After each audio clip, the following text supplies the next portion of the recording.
back. Alright, we've got another video here. I want to discuss the time I spent in Lourdes, France. The story goes about the monk and Sebastian was his name. So I'm in this community living, rehabilitating myself from abusing drugs.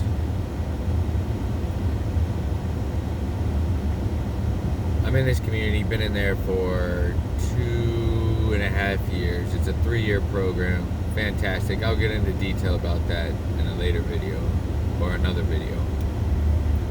And I'm sitting in Lourdes, France. Beautiful location. House. It's just magnificent. There's a big, massive garden. That was where I was working every day, all day. And I don't speak English, or I only speak English. They speak French and Italian. There was like one other guy in the house who speaks French. What up?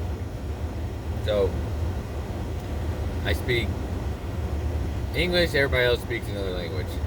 Now, for anybody that's ever experienced that, it's very difficult because one has to sit in silence and has to sit in meditation, I guess, or one really has to get to know themselves, and you have to choose your words wisely because the person who speaks English, a little bit at least, it'll take them 10 minutes to translate it, whatever you're trying to say, to the next guy. So you can't just say what's on your mind and crack a funny joke, or you have to really get focused on what you want to say when you want to say it. And so it is very challenging to communicate. The only communication that's happening is body language, like, hey man, what's up, or hey, you're cool, or I can feel your energy so I know you're cool, or whatever. And by the way, there's 50 guys in this house. 50 guys. So the next thing, is I'm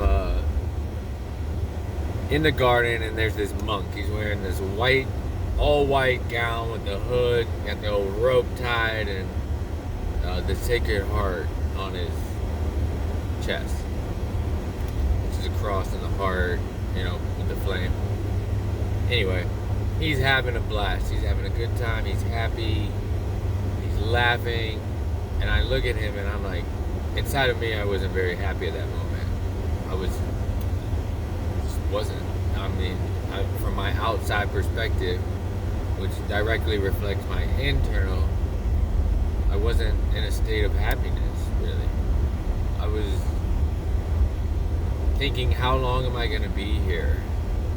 Am I ever going to get to leave? I was looking up at the Great Pyrenees Mountains saying, man, I just wish I could be over there, hiking that mountain.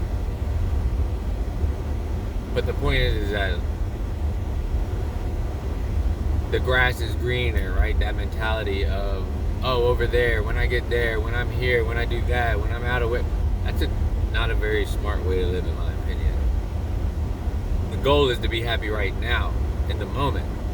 If I'm happy now, it doesn't matter if I'm where I am or what I'm doing. And if I'm happy now, I'll be happy later. So that's the goal, is to have like joy, happiness. It's like a cultivation of a good attitude, positive mental attitude, clarity, peace of mind. And there's this kid who comes down.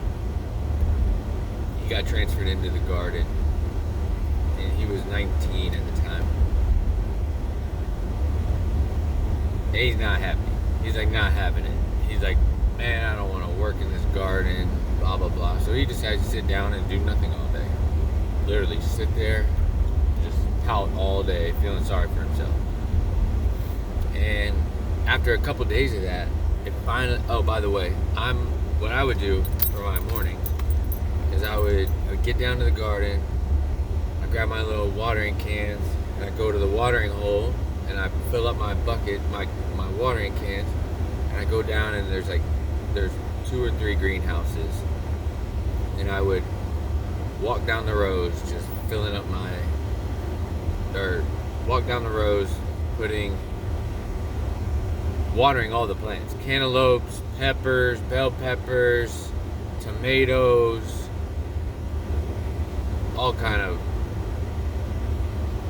fruits and vegetables. And during that time, I got the idea, why don't I pray for the people I know? Loved ones, people I care about, whatever. And so I'd say these little prayers in my head, like blessing them, like, over and over and over. There's this prayer that I love, is my favorite prayer. It goes, "Angel of God, my guardian dear, to whom God's love commits me here.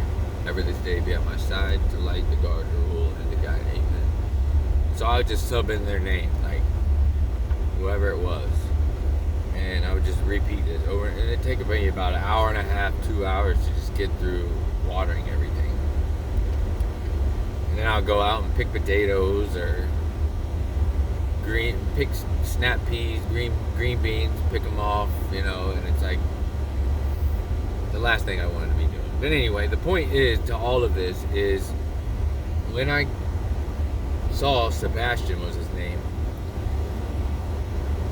He's originally French. He grew up on the streets, basically. I mean, they called him gypsies. His mom not present at all in his life, and his dad, who knows where he is. And he grew up in the streets, and him and his friends decided one day they're going to rob a jewelry store. So they did. They got about $350,000 worth of jewelry, and they went and bought a bunch of hash with it. And obviously it didn't work out, because I met him, and he got arrested, and he spent 4 years prior to when I met him in prison. And while he was in prison, one day somebody wanted his dinner roll, and he didn't want to give it to him. So they beat him up, and somebody had a little shank knife thing, and they cut him. He had scars just like all over his arms, his back. And I was like, wow, so you were in prison, locked up, not free, and now you're here in a very free, open place, still not free. Like, what's going on here? How do we get past this? How do we transcend this in my mind? And I was like, and then ding, ding, ding, the big light comes off of my head and says, it does not matter a man's surroundings. The man's surroundings does not define him. It's what lies within. So a man is not free on the outside until he's once free on the inside. And so from that point on, it clicked for me, and it's like, oh, if I'm free on the inside, I'll be free on the outside no matter what I'm doing. If it's cutting the grass, if it's picking peas, if it's doing talks, if it's doing videos, if it's doing whatever it is, building furniture. I mean, there's so many things that's in this. Cleaning the house, like whatever it is. If I'm doing those things, if I'm first recognizing within myself that I'm thankful and grateful, and I have a gratitude state of feeling and just like thought patterns of like, okay, I want to be happy right now, not when I get fill in the blank. Not when I'm finally on that vacation in the Bahamas. Like, that grass is greener. One is still stuck with the same self no matter their surrounding. So you might as well develop yourself to where you're happy no matter what. Which is, I mean, I say this and it's like an ideal, right? Yeah, of course, there's times that aren't super bliss and happy, whatever, right? But the goal is I can get myself back to a state pretty quickly.